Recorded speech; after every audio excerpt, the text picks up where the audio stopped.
all the current electricity questions from KCET 2024. First question nodi, E is the electric field inside a conductor whose material has conductivity sigma and resistivity rho. The current density inside the conductor is J. The correct form of Ohm's law is, ಇಲ್ಲಿ Ohm's law ದು vector form use ಆಗುತ್ತೆ. Ohm's law ದು vector form ಯಾವುದು? J equal to sigma E. ಈ sigma conductivity, electric field, J current density. But ಈ options ನೋಡಿದ್ರೆ ಈ ತರ ಆಪ್ಷನ್ ಯಾವುದು ಇಲ್ಲ. ಬಟ್ ಇದು ಆಗಬಹುದಿತ್ತು, ಬಟ್ ಇಲ್ಲಿ ರೋ ಕೊಟ್ಟಿದ್ದಾರೆ. ಅದಕ್ಕೆ ಸಿಗ್ಮಾ ಅಂದ್ರೆ ಏನು? 1/ρ. Conductivity is nothing but reciprocal of resistivity. ಗೊತ್ತಲ್ಲ, ಸಿಂಪಲ್ ಕಾನ್ಸೆಪ್ಟ್, ಅದನ್ನೇ ಯೂಸ್ ಮಾಡೋಣ ಇಲ್ಲಿ. 1/ρ J. ಸೊ ಇಲ್ಲೇನಾಗುತ್ತೆ? E equal to ρ J. ಯಾವುದು? C option. Direct, easy. ಇದನ್ನ ನೆನ್ಪಿಟ್ಕೊಳ್ಳಿ. ಮತ್ತೆ ಇದು easy direct question. Next question. In the circuit shown, the end A is at potential V0 and end B is grounded. That means ಇಲ್ಲಿ potential 0 ಇರುತ್ತೆ, ಇಲ್ಲಿ potential 0 ಇರುತ್ತೆ. grounded ಅಂದ್ರೆ potential 0. The electric current I is, ಇಲ್ಲಿ electric current find ಮಾಡಕ್ ಹೇಳಿದ್ದಾರೆ. ಏನಿಲ್ಲ, ಈ ಸರ್ಕ್ಯೂಟ್ ನೋಡಿದ್ಮೇಲೆ ನಿಮ್ಗೆ ಒಂದು ಸ್ವಲ್ಪ ಕನ್ಫ್ಯೂಸ್ ಆಗ್ಬೋದು, ಏನದು ಸರ್ಕ್ಯೂಟ್ ಹೆಂಗಿದೆ. ನೋ ವರೀಸ್, ಇದೊಂದು ಪಾರ್ಟ್, ಇದೊಂದು ಪಾರ್ಟ್. ರೀಡ್ರಾ ಮಾಡ್ಕೊಳ್ಳಿ, ನಿಮ್ಗೆ ಈಸಿ ಆಗೋ ತರ ಸರ್ಕ್ಯೂಟ್ ನ ರೀಡ್ರಾ ಮಾಡ್ಕೊಳ್ಳಿ, ಆಮೇಲೆ ಸಾಲ್ವ್ ಮಾಡಿ. ಈಸಿನೇ ಇದೆ, ನೋ ವರೀಸ್. ಇಲ್ಲಿ ನೋಡಿ, ಇಲ್ಲಿ ನಂಬರಿಂಗ್ ಮಾಡ್ಕೊಳ್ಳಿ, ಹಿಂಗೆ ಈಸಿ ಆಗುತ್ತೆ. 1 2 3 4. 1 2 ಕನೆಕ್ಟ್ ಆಗಿದೆ. 1 is connected to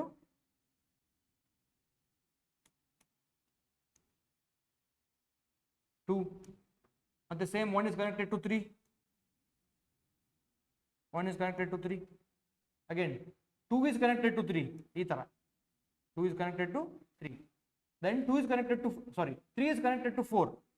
3 is connected to 4. Same 2 is also connected to 4. 2 is also connected to 4. Resistance ಎಲ್ಲದರದು ಸೇಮ್, R R R. ಇದು ಯಾವ ತರ ಅನಿಸ್ತದೆ ನಿಮಗೆ? Balanced Wheatstone bridge. Balanced Wheatstone bridge ಅಲ್ಲಿ ಏನಾಗುತ್ತೆ? ಮಿಡಲ್ ರೆಸಿಸ್ಟೆನ್ಸ್ ಏನಾದ್ರು ಇದ್ರೆ ಕನ್ಸಿಡರ್ ಮಾಡಲ್ಲ. ಯಾಕೆ? Potential difference across this line is 0. ಹಂಗಂದ್ರೆ ಏನು? potential at 2 and potential at 3 are same. So for that reason potential difference 0 ಇರುತ್ತೆ, ಇದನ್ನ ಕನ್ಸಿಡರ್ ಮಾಡಲ್ಲ. ಇದನ್ನ ನೀವು ಸಿಂಪ್ಲಿಫೈ ಮಾಡ್ಕೊಂಡ್ರೆ ಯಾವ ತರ ಬರುತ್ತೆ ಸರ್ಕ್ಯೂಟ್? ಈ ತರ ಬರುತ್ತೆ. R R R R series total parallel ಇದೆ. ಇದು 2R ಆಗುತ್ತೆ, ಇದು 2R ಆಗುತ್ತೆ. ಪ್ಯಾರಲಲ್ ಇದ್ದಾಗ ಯಾವ ತರ ರಿಸಲ್ಟೆಂಟ್ ಆರ್ ನೆಟ್ ರೆಸಿಸ್ಟೆನ್ಸ್ ಬರುತ್ತೆ? ಈ ಫಾರ್ಮುಲಾ 2R into 2R ಅಂದ್ರೆ ಫಾರ್ಮುಲಾ ಯಾವ ತರ ಇದೆ? R1 into R2 divided by R1 plus R2. Net resistance ಇಲ್ಲಿ 2R ಇದೆ, 2R into 2R divided by 2R plus 2R. ಇದೇನಾಗುತ್ತೆ? 4R square divided by 4R. So the net resistance is ಇದರದು R, ಇದರದು R, ಇದರದು R. Same ಇದನ್ನು same ಇದೇ ತರ simplify ಮಾಡ್ಕೊಂಡ್ರೆ ಇದರ net resistance 2R ಅಂತ ಬರುತ್ತೆ. R and 2R both are in series ಅಂದ್ರೆ R plus 2R ಏನಾಗುತ್ತೆ? Net resistance 3R ಆಗುತ್ತೆ. ಸೊ ನಮಗೆ ಏನ್ ಬೇಕು? I ಬೇಕು. Current will be same because series connection. V equal to I into R. V ಏನಾಗುತ್ತೆ? Potential difference V0 minus 0 is V0 because it is grounded. ನಾನು ಹೇಳಿದ್ದೀನಿ potential ಏನಾಗಿರುತ್ತೆ? ಗ್ರೌಂಡೆಡ್ ಇದ್ದಾಗ 0 ಇರುತ್ತೆ. ಈ ಪಾಯಿಂಟ್ ಅಲ್ಲಿ V0 minus 0 is V0 equal to I find ಮಾಡಬೇಕು. Net resistance R plus 2R is 3R. So what is the answer? I equal to V0 by 3R. D is correct. Easy. Next question. ಇದು ನೋಡಿ. The electric current flowing through a given conductor varies with time as shown in the graph below. Okay. The number of free electrons which flow through a given cross section of the conductor in the time interval 0 to 20 seconds. Time interval important, ನೆನ್ಪಿಟ್ಕೊಳ್ಳಿ. Time interval important, ಯಾಕಂದ್ರೆ ಇಲ್ಲಿ 0 to 25 ಕೊಟ್ಟಿದ್ದಾರೆ, but they are asking from 0 to 20. That's why time interval is important. ಏನ್ ಕೇಳಿದ್ರೆ number of electrons. Charge formula ಏನು? Q equal to I into T. I is current, T is time. I into T, ಇಲ್ಲಿ ನೋಡಿದ್ರೆ graph ಅಲ್ಲಿ ಏನಾಗುತ್ತದೆ? I into T ಅಂದ್ರೆ ಏನು? ಅದು value area under the graph ಆಗುತ್ತೆ. Easy, area under the graph ನಾನು ಮಾರ್ಕ್ ಮಾಡ್ತೀನಿ. That is the area under the graph. ಇದು this is the area under graph. ಹೇಗೆ ಫೈಂಡ್ ಮಾಡೋದು?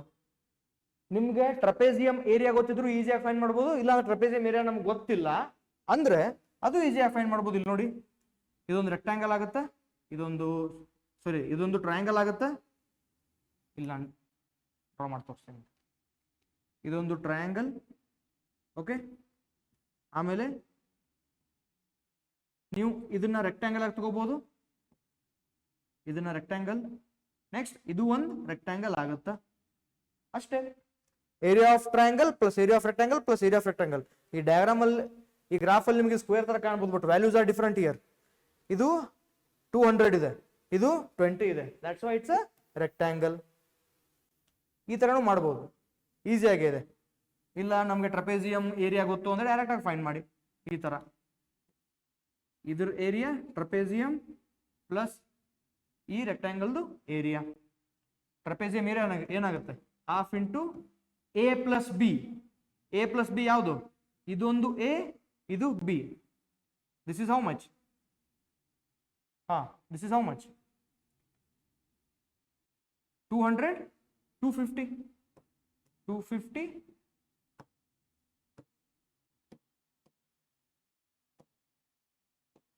250 ಪ್ಲಸ್ ಇದೆಷ್ಟಾಗುತ್ತೆ? 100. Sorry, this is not 250, this is 300, no? 300. This is 100, 200, 300. Till here it is 300. 300 plus this is 100. 100 into h, height. Height ಏನಾಗುತ್ತೆ? ಇದು height ಅಂತ ನಾವು consider ಮಾಡ್ತೀವಿ. 0 to 10. So ಇದು 10 ಆಗುತ್ತೆ. 10 ಇಲ್ಲೇನಾಯ್ತು? 2 1 2 5 300 plus 100 400. 400 into 5 how much? 20. 2000 ಆಗುತ್ತೆ. ಟ್ರಪೇಜಿಯಂದು ಏರಿಯಾ 2000 ಆಯ್ತು. ಇದ್ರದ್ದು ಏನಾಯ್ತು ಏರಿಯಾ ಆಗಿದ್ರೆ? 10 to 20 is 10. 10 into 300. 10 into 300 ಎಷ್ಟಾಯ್ತು? 3000. So the total area is 5000 into 10 power minus 3. ಯಾಕೆ? Because the current is in milliamps. ಅದಕ್ಕೆ 10 power minus 3. ಏರಿಯಾ 5000 into 10 power minus 3 ಬಂತ ಅಂದ್ರೆ this is total IT. Q ನಾವು ಯಾವ ತರ ಬರ್ಕೋಬಹುದು? NE. Because basic properties of electric charges ನಾವು ಆಲ್ರೆಡಿ ಒಂದು ಓಲ್ಡ್ ವಿಡಿಯೋ ಡಿಸ್ಕಸ್ ಮಾಡಿದೀವಿ. Charge is quantized. Q equal to NE ಅಂತ ಬರ್ಕೋಬಹುದಾ? ನಮಗೆ n ಫೈಂಡ್ ಮಾಡಬೇಕು. E ಅಂದ್ರೆ ಏನು? 1.6 into 10 power minus 19. ಇಲ್ಲಿ ಬರ್ಕೊಳ್ಳಿ, n ಫೈಂಡ್ ಮಾಡಬೇಕು. ಏರಿಯಾ ಆಲ್ರೆಡಿ ಫೈಂಡ್ ಮಾಡಿದೀವಿ. 5000 into 10 power minus 3 divided by E is 1.6 into 10 power minus 19. So ಇದೇನಾಗುತ್ತೆ? This is your 50 divided by 50 ಆಗಲ್ಲ 5 ಆಗುತ್ತೆ. Because 10 power 3 minus 3 ಇದೆಯಲ್ಲ. 5 by 1.6 into 10 power minus 19, sorry plus 19 ನ್ಯೂಮರೇಟರ್ಗೆ ಹೋಗುತ್ತೆ.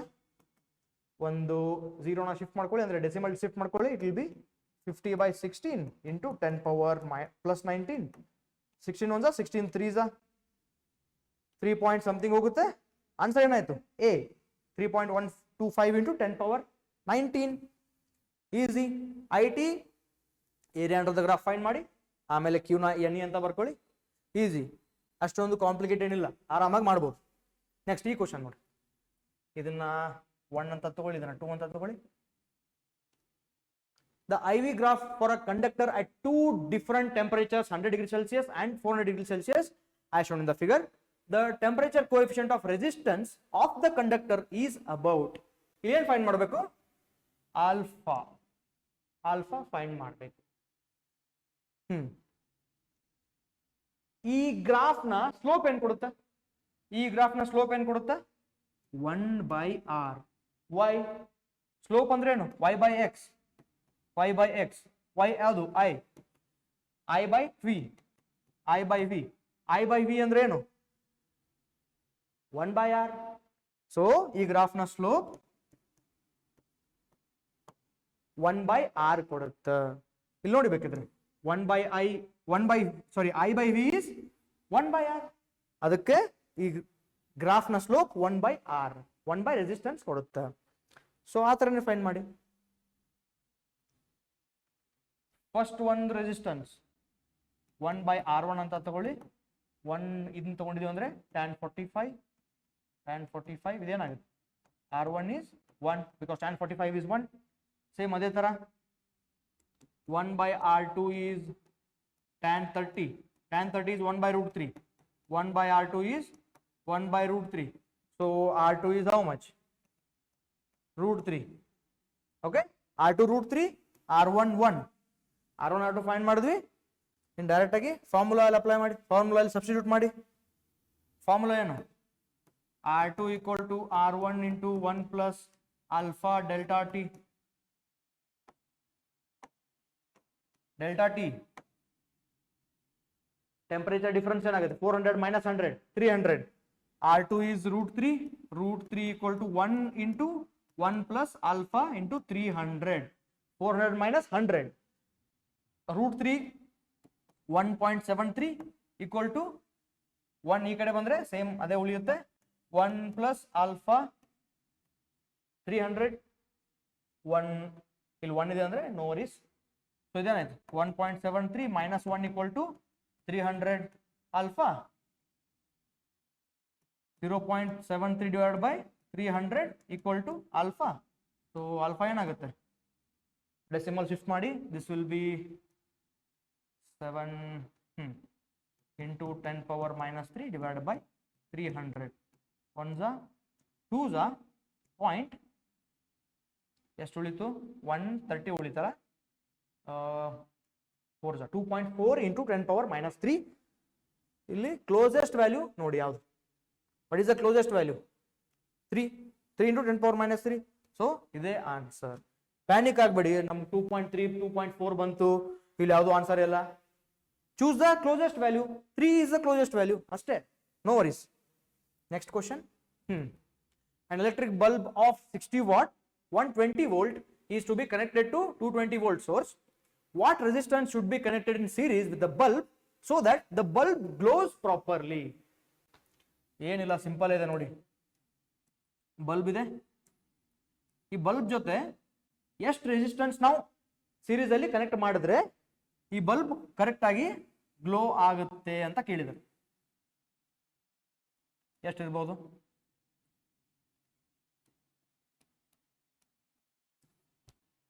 Simple, power same ಇರುತ್ತೆ. Across this bulb what is the voltage? 120 volt. Voltage drop ಆಗುತ್ತೆ ಈ bulb across. ಅಂದ್ರೆ ಈ resistors across ಎಷ್ಟು ಡ್ರಾಪ್ ಆಗ್ಬೋದು? ಇಲ್ಲೇ 120 ಆಯ್ತು ಅಂದ್ರೆ ಟೋಟಲ್ 220 ಇದೆ. ಎಷ್ಟು ಉಳಿತು? 100 ಉಳಿತು ಅಷ್ಟೇ. ಅಂದ್ರೆ ಈ resistance across 100 volt potential drop ಇರುತ್ತೆ. ಇದು ನೆನ್ಪಿಟ್ಕೊಳ್ಳಿ, ಇದು ಯೂಸ್ ಆಗುತ್ತೆ. ಇವಾಗ ಕರೆಂಟ್ ಹೆಂಗ್ ಫೈಂಡ್ ಮಾಡೋದು? ಪವರ್ ಕೊಟ್ಟಿದ್ದಾರೆ. Power equal to V into I. Standard power is 60 watt and 120 volt into I. ಇದೇನಾಗುತ್ತೆ?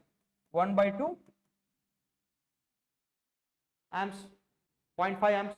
Current 0.5 amps ಬಂತ ಅಷ್ಟೇ, ಮುಗೀತು. V equal to IR formula ಹಾಕಿ. ಈ resistor across 100 volt potential drop ಇರುತ್ತೆ. That is 100 equal to current will be same throughout the circuit, that is half into R. So ಇಲ್ಲಿಂದ resistance ಎಷ್ಟು ಬರುತ್ತೆ? 200. That's it, easy ಅಷ್ಟೇ. ಏನ್ ಜಾಸ್ತಿ ಬೇರೆ ಏನೋ ಥಿಂಕ್ ಮಾಡಕ್ ಹೋಗ್ಬೇಡಿ, ಅಷ್ಟೇ ಆನ್ಸರ್. ಈಸಿ. Next question. ಇದು ಔಟ್ ಆಫ್ ಸಿಲೆಬಸ್, ಯಾಕಂದ್ರೆ ಮೀಟರ್ ಬ್ರಿಡ್ಜ್ ಇಲ್ಲ ಸಿಲೆಬಸ್ಗೆ ಅಂದ್ರೂ ಹೇಳ್ತೀರಿ.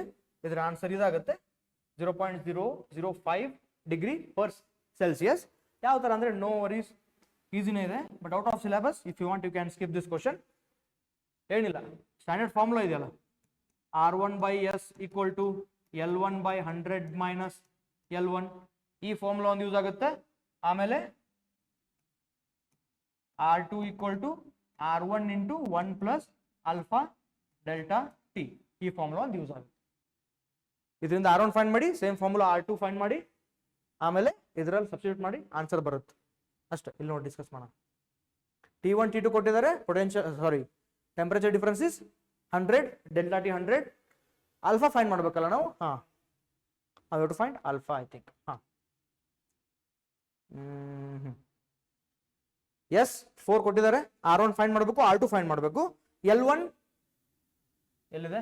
ಇದನ್ನ L1 ಅಂತ ಕನ್ಸಿಡರ್ ಮಾಡಿ, 60 L2 ಅಂತ ಕನ್ಸಿಡರ್ ಮಾಡಿ. ಸೊ ಇಲ್ಲಿ ನೋಡಿ, L1 is 50. ಫಸ್ಟ್ ನಾವು R1 ಫೈಂಡ್ ಮಾಡೋಣ. R1 ಗೆ L1 50 ಅಂತ ಕನ್ಸಿಡರ್ ಮಾಡಿದೀವಿ. ಎಸ್ ಎನ್ 4 ohms ಸ್ಟ್ಯಾಂಡರ್ಡ್ ಕೊಟ್ಟಿದ್ದಾರೆ. 50, 100 minus 50 is 50. ಸೊ R1 ಏನಾಯ್ತು? 4 ohms. ಓಕೆ, ನೆಕ್ಸ್ಟ್ R2 ಏನಾಗುತ್ತೆ?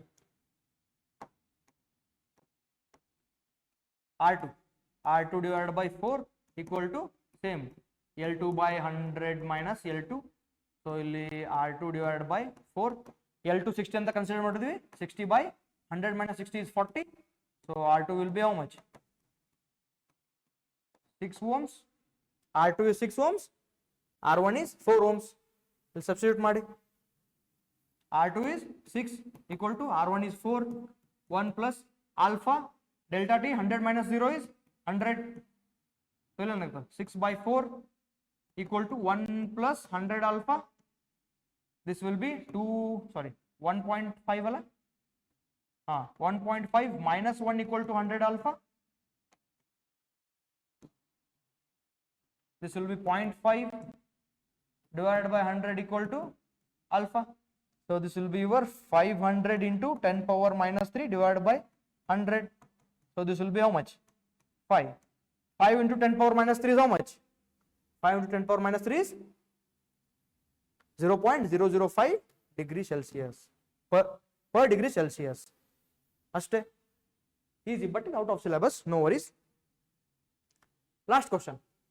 A moving electron produces, ಇದೊಂದು ಈಸಿ ಕಾನ್ಸೆಪ್ಟ್ ನೆನ್ಪಿಟ್ಕೋಬೇಕು.